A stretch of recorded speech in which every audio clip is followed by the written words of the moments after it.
Hi everybody, I'm Sorrel and this is Mark and this is Relationship Rebellion. And I'm just going to say, if you're watching live, please let us know in the comments. It's always good to know if we're talking to somebody rather than talking to the void. So today, excuse me, we're going to talk about one of the 5 losing strategies. And we didn't make these up. The 5 losing strategies and the 5 winning strategies come from a book by a man called Terry Real, which is called The New Rules of Marriage. So shall we actually start with the one we were going to talk about? Yes, let's do that. Dead clever. I'm going to read it out. So the first of the 5 losing strategies is unbridled self-expression, which means sharing how hurt, angry, or outraged you feel in the name of venting, in other words, getting things off your chest, or so-called open, honest communication. Expressing how horrible you feel or how terribly you think your partner has behaved won't get them to listen, let alone change. Shall we just talk about this, or should we go straight to the winning strategy that works? Let's skip through these 5 stances because... All 5 of them? Yes, because we can do them very, very quickly. Because when we recognize these stances, we can then upgrade. Okay. And unbridled self-expression is just basically having this massive mind poo at your partner. It's scooping all the resentment and out of yourself and flicking it at them, and in some way thinking that will help. Yes. All right, so you're an idiot. So unbridled self-expression is clearly, if you're in a deeply toxic situation, or any situation, unbridled this is what Tourette's is all about. You know, they can't keep it in. It's roughly the same thing. It's a different way of getting it out. Absolutely. Yeah. And you know, well, it's not helpful. It's not helpful. And I think we've probably both done this. We've been guilty of it. I definitely have in the past. And we've probably experienced it from other people. We've been on the receiving end of it. And when you're on the receiving end of it, you feel really uncomfortable, you feel attacked, you feel like, and actually sometimes you might even feel a bit guilty about what you did, but it doesn't repair, does it? Well, it's a tantrum and it's unsafe. And if you're doing that with people you love, then you need to look at your love stance. Yeah. Really. So that's the first blowout, and that's a very egoic, tanty moment, that unbridled. I think I'm clear on that. You clear on that? Should we get to the next one? Well, I thought we were just going to do 1 each week, but if you like, we can go through 5 of them this week, and then we can go back over them in future weeks. Okay. I mean, you know, there's a lot of material here, and I'm happy to do all 5 of them now. Well, as a skip, and then we can do them in more development later. Yeah, I think that's a good idea. Because then people know what we're going to be talking about. So the second one is needing to be right. Stating objectively, in inverted commas, what really happened so that your partner will understand the truth and change their opinion, understanding, or position. You may even be right and have evidence to prove your case, but it still won't get you any closer to your partner. That's because you're seeking to dominate your partner with your opinion, and really you just don't mind how they feel. Otherwise you wouldn't be ramming this stuff down there. And actually you're kind of assuming that they are an idiot. It's a relationship with dominion. Yeah. Nobody likes to live in one of them. Exactly. Okay. Oh, here we go. So, number 3, controlling your partner. I'm going to put inverted commas in. Getting your partner to do what you want to change, to be better, or to get back to how they were when you were first together doesn't work. People don't like being controlled or manipulated into changing or doing something, even when it's the right thing to do or for their own good. So, yeah, it's about, these things are all about dominating people, really, when you come down to it, aren't they? Yes. Yeah. Which is not friendly. It's not friendly. It's not a good way to run a relationship. No. It's not relational in any respect. Well, somebody needs to be a grown-up, right? Someone needs to start being a grown-up. Anyone behaving in these ways is not a grown-up. Exactly. Right. Right. So number 4 is retaliation. Trying to get your partner to understand how hurt or upset you feel by hurting them back, or by passively aggressively holding back. I can remember doing that as well myself, to be honest, the passive aggressive thing. Offending from the victim position won't make your partner more accountable, understanding, or sorry for what they did that hurt you. Yeah. Can we see the combat stance here? Yeah. In all of these moves? Yeah, they're struggling all. Struggling for dominion. Absolutely. Nice. So the last one, number 5, is withdrawal. Whether it's motivated by a desire to punish your partner, avoid conflict, protect yourself from vulnerability, or to just remove yourself from an exhausting exchange or a continually difficult topic, unilateral withdrawal is not an effective strategy for keeping the peace in a relationship. Now, actually, we would probably want to distinguish this from timeout, which is different. So withdrawal can actually be very helpful, but it has to be done in a way that's agreed between the two partners. That if things get intolerable, then we can each of us choose if we want to. Is this one nailed on the next sheet with cool things to do? I can't remember. Shall we look? Yeah. Is it now? Is it in here? Is it in here? No, it isn't. No, it isn't. So we can talk about time at another time. Okay. Excuse me. So, can the punters see this? No, they can't. Okay. But what we can do is we can pop them in the comments later on. Good. Well, they're popping in might be quite a long. It's a short word for a long procedure. Anyway, so the first one is. So these are the winning strategies. Yeah. So yes, good. Yes, and obviously this is what you want to find out. So the first one is shift from complaint to request. So instead of complaining about what your partner did wrong, ask them for what you want. Let your partner know what you would like them to do now or in the future that would give you more of what you want. You have no right to complain about what you have never asked for. And you know what, as a woman, I know how much we are given to dropping hints. And some very wise woman once said to me many years ago, there's no point dropping hints because men never get them because they just don't see them. True. So, you've got to be open. And why not, be transparent about what you want. So that's number 1. Number 2 is speak out with love and savvy. In the midst of conflict and disappointment, it's often difficult to behave constructively. But if you take the time to think about your true goal, connecting and repairing with the person you love, you have a much better chance of getting what you want from your partner. So this is a very, very relational way of behaving, isn't it? Well, it just means you're pleasant company and you're not trying to hurt me. If you talk to me these ways, you'll engage with me. And you know what? You'll have a willing audience because it's quite sweet. It's quite reasonable. Yeah. It's not going to hurt. The other stuff hurts. Yeah, the retaliation hurts. The sulky retreat hurts. They're all fear-based. I won't ever come back. Swoopy off and all that kind of stuff. I mean, it's just long, isn't it? And I think the other thing to bear in mind with all of these things is that this is about making the relationship and the connection between the two of you the number 1 priority. Because if each partner is trying to put themselves first, clearly that's not relational. If you can be broken by the washing up, you're clearly not got a good future. If you can be broken by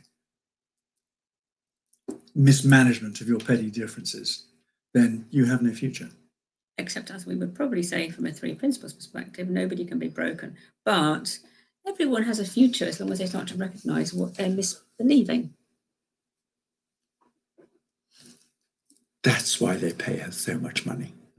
Okay, never mind about that. So,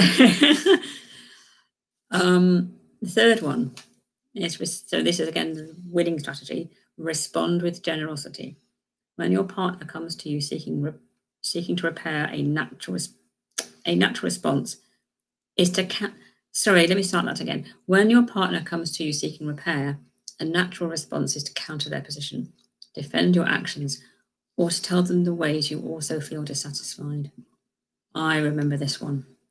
So none of this will help you move it back into connection. Instead, listen to truly understand, acknowledge your own behaviour, and give your partner as much as you can.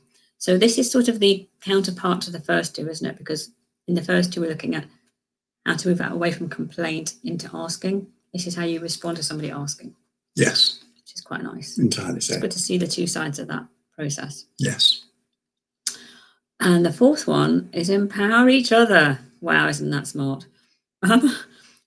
So the final steps in the repair process are to express appreciation for everything that your partner has agreed to do for you and to offer to help your partner deliver on what they have agreed to do. So you ask, how can I help you to give me what I want? And you know what, Mark? This is what I love about this. This is exactly what Joe Martin talks about in One of Many. It's that this is what I want, and this is what you can do to help me, and what can I do to make it easier for you to give me that? It's lovely. It is lovely, isn't it? It's just not complicated at all, isn't it? Not at all. It's very much a we are together. We are together. We are together creating a future. And if we're beautiful about it, it'll be a beautiful future. Yeah. You know, so it's lovely. And we can all do things for each other. And that's where all the connection kind of starts, I guess. So the final thing, I think these are 5 steps, but I'm not really sure. Cherish what you have. So cultivate joy and pleasure in your relationship. Like they're important. Like they're important, Like they have some significance to you. Otherwise, what's the point of having a relationship if there's no joy or pleasure? But, you know, I see loads of relationships with no joy or pleasure in them because neither party thought they were valuable. Well, perhaps if they learn that they Scientists, actually. So let's not pick on scientists, okay? No, great target. So I'm going to start again because you interrupted. Cultivate joy and pleasure in your relationship. Express appreciation for your partner. Demonstrate your love, passion, and affection for your partner. Rediscover romance, fun, and new experiences together. Find time to be fully available and in tune with one another. Focus on the good in your relationship and in your life together. There's so much in here. So does this mean actually enjoy each other's company as opposed to engage in process all the time? I think it does mean that. I think it means some of the time you're doing stuff together. Yep. And some of the time you're just hanging out together, having fun. Because you actually like each other and it's one of the nicest things that you do together. Yeah. Wow. I mean. Well, that's... Isn't that what you'd kind of expect in a relationship? Well, there's the Disney thing and then there's all of us amateurs trying to get it to work. And, you know, relationships are so... It's like cooking, isn't it? Tell me more. Well, I mean, some people are really, really good at it because they can tell what things taste like and how things go together. And some people aren't. And some people consider food to be pleasure and other people consider it to be fuel. So it's a kind of a functional approach as opposed to a... max the joy approach. Max the joy, yes. I was thinking of the word delight, but it's all the same thing, isn't it? It is, it's all the same thing. Yeah. And do you know, I'm sure most of us go into relationships at the beginning expecting there to be pleasure and joy and delight in each other's company. And somewhere along the line it gets lost, isn't it? Well, you know, lots of people go into relationships expecting there to be joy and pleasure and wonderful company, but they don't bring it with them. They're hungry. That's why they're looking for there's also that. Looking for a partner to fill that gap. Yeah, absolutely. And when one has a personal mastery on those things, as in you think that joy is important, you think that you're good company with other folk and whatnot. Yeah. Now you don't have the screaming ignorance any longer. And you don't have to go out into the world to find your joy. You can make it. Oh, I see what you're saying. Yes. You're not desperate any longer. Well, you're not. Yes, when you start to recognise that you create your own happiness and your own joy from within. Yes. As opposed to having to get it from somewhere. Which is why we don't have to be angry with each other anymore, because I know you're not responsible for my joy. I'm responsible for my joy. Yeah. Right, there we go. So therefore, one doesn't have that dependent cross thing. Because when you have dependence, you then get doubt and trust issues, because you can't stand by yourself. Yeah, absolutely. And so if you're looking at somebody else to fill your life with joy, it's going to be a little bit fraught because no one's reliable. Isn't it? You know, you cannot put your happiness into somebody else's pocket and expect it to be safe. This is why we learn these groovy skills, so that we can stand a chance of making a relationship last. I definitely put my happiness in your pocket. You wouldn't? No. No, there's all kinds of stuff in there. You could make some awful mistakes and it will be crushed. Well, absolutely. Absolutely. But I think we've kind of got really good at creating it together. But sometimes we have days when we're a bit blue, don't we? We're a bit cross, but we don't blame it on each other. Well, you can't have the full cabaret. You have to have some time off. Is it too? You know, Is it too tiring to be happy all the time? well, it's actually it's a fiction. Because well, no, it's a good question, because you know, people crave happiness, but they're not really craving happiness at all. They're craving peace, in which you can then have happiness. I've discovered that most people, we're kind of subject here a bit, but never mind. Most people, when you say to them, and what would that give you? And what would that give you? And what would that give you? The final thing they almost always come to is peace. Yeah. Which is really interesting, because they have not been comparing notes. No. And until we master our irritation, we have no chance to be consciously happy. And it's interesting because we say master your irritation, but actually what I've realized is that sometimes it's about recognizing that there are just days, or maybe the odd hour, where I just feel irritable. And you're the same. And it's like, instead of saying, oh, I feel like this because, it's like, I just feel like this. And maybe it's because I had too much to drink last night, or I've had too much coffee, or all I had some bad news. All the toxicities that we're swimming through. Yeah, which we've talked about before, in fact. Yes. I forgot what I was going to say now. Excuse me. It's not your fault. It's never your fault. But yes, but the happiness is kind of, I guess I love the old 3Ps metaphor of the happiness is there behind the clouds.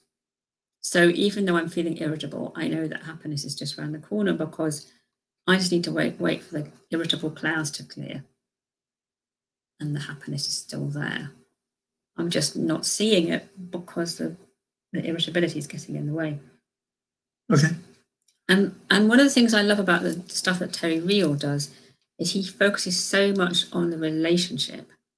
And within that context, you're probably coming, if you're coming for this kind of work, if you're coming for couples work, because your relationship's a bit of a car crash. And the reason it's a bit of a car crash is because your adaptive child hasn't, your wise adult has been shouted down by your adaptive child, if you like. So that kind of inner teenager that is railing against everything and only uses the losing strategies and does not use the winning strategies. As modelled by its parents. Exactly. And society. And culture. Yes. And the bloke down the hamburger shop.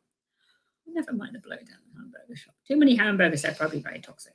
Anyway, but when you start to work on together as a couple on the fact that you can be different from how you are at the moment, that you can engage with your wise adult, and your wise adult can kind of do the work to enable the adaptive child to either calm or step back or whatever. And then you heal together in that relationship, don't you? I love that. So basically, if I'm not spiteful and nasty and vengeful, and if I have a little insight and a little care with my action, I might have a lovely relationship.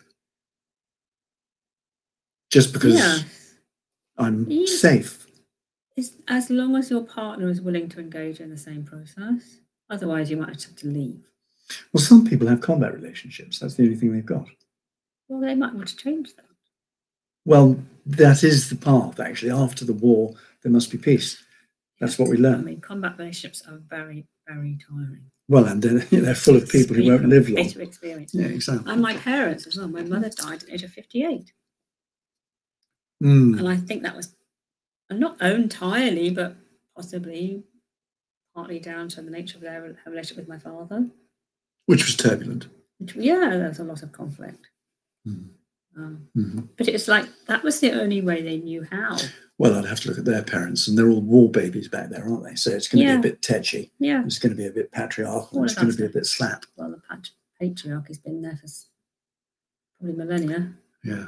It hasn't gone away yet. Well, men are in charge despite our competence.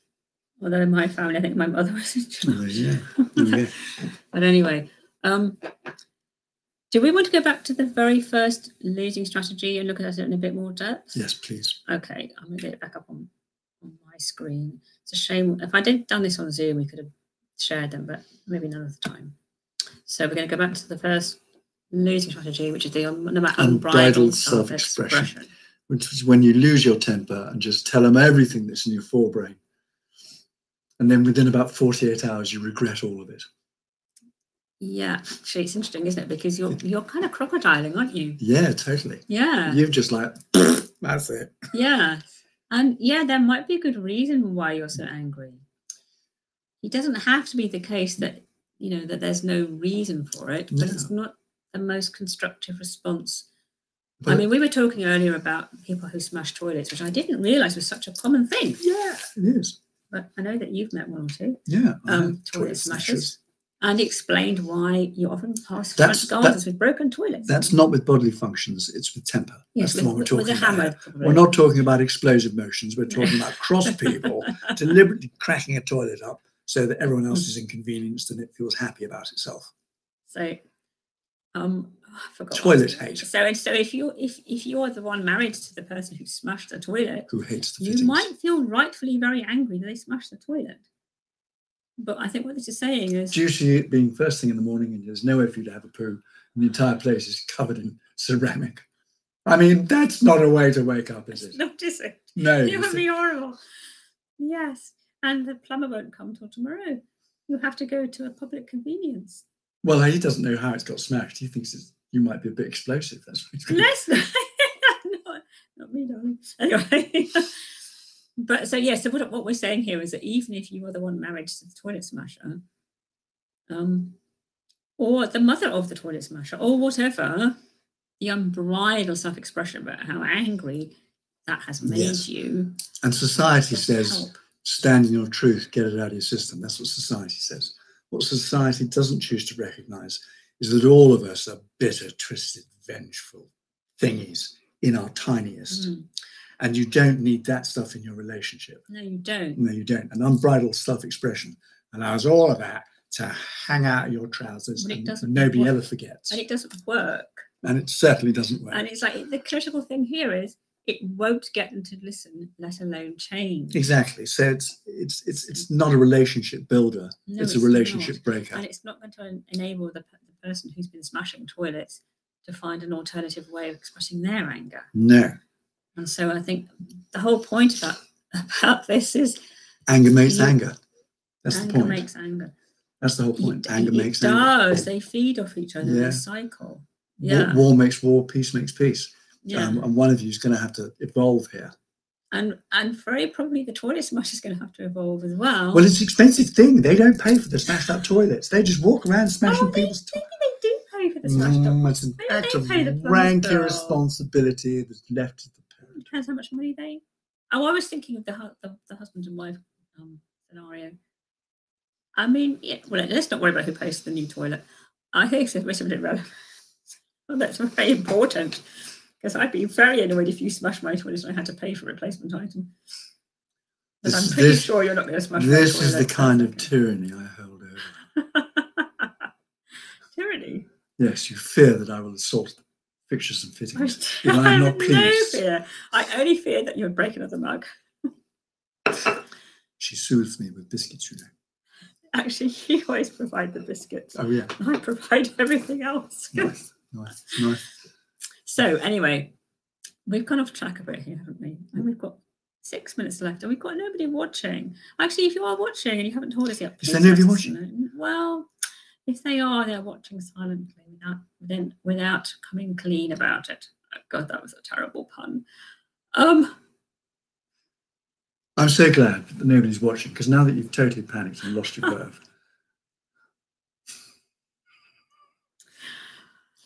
I think what I wanted to do was to just have a little bit of a talk about what the alternative is to unbridled self-expression. Because I think for a lot of us, myself included in the past, and possibly even today, maybe sometimes, no, I don't do that anymore, I don't think. It's like, oh, but what do I do then? How do I have an impact on this situation? And I think for me, it would be like, oh, so that's interesting. What made you do that? What were you so angry about that you had to smash the toilet? Of course, some people are probably, they would need to go to therapy to sort it. Obviously, you need to go to therapy. If you're being faced with the rank aggression that comes from toilet smashage, Okay. Yes. I mean, I wouldn't be thinking about negotiation at that point. I mean, I would be thinking, I'm not going to talk to you until you've had a cup of tea and a biscuit, because there's no one in there to talk to. Well, you would have to wait till there was some. Yes, you would. I'm not saying you should do it straight away. Yes. And actually, as regards guilt and all the triggering things, oh man, how did I make this happen? All the how did I make this happen? What did I do to make this happen? Oh, that's part of it, yes. Do you know, whatever you did, it doesn't justify smashing up a toilet, does it? I mean, nothing justifies smashing a toilet. So that tells you what you're managing, and so it ain't personal. You've got a nutter on your hands. Nothing even justifies smashing a sink. Well, yes, because when you're smashing up fixtures and fittings, it's because you're redirecting your violence away from the person you really want to hit. Yes. And you're in a hyper-aggressive, hyper-dominant, destructive condition. You're very triggerable, aren't you? Who? Not you personally. Absolutely. The person who smashes up the fixtures and fittings. Well, even the person who smashes my porcelain rolling pin. Yeah. Very triggerable. Well, when you smash other people's stuff up, it's because you're in the wrong. End of. That's it. When you smash other people's stuff up, you're in the wrong, and you have to retreat and reconfigure yourself. You are in the wrong. Yeah. However, for some people, I think they may not recognise that. They may think that it was justifiable. These are the people who indulge in all of those conflict behaviours that we were looking at the front end of this video. Yeah. Because they're all wrong. Yeah. You are wrong when you are doing that. You are not piecing and building a lovely future. What you're doing is collecting some skin back from somebody you hate. Absolutely. And that's wrong.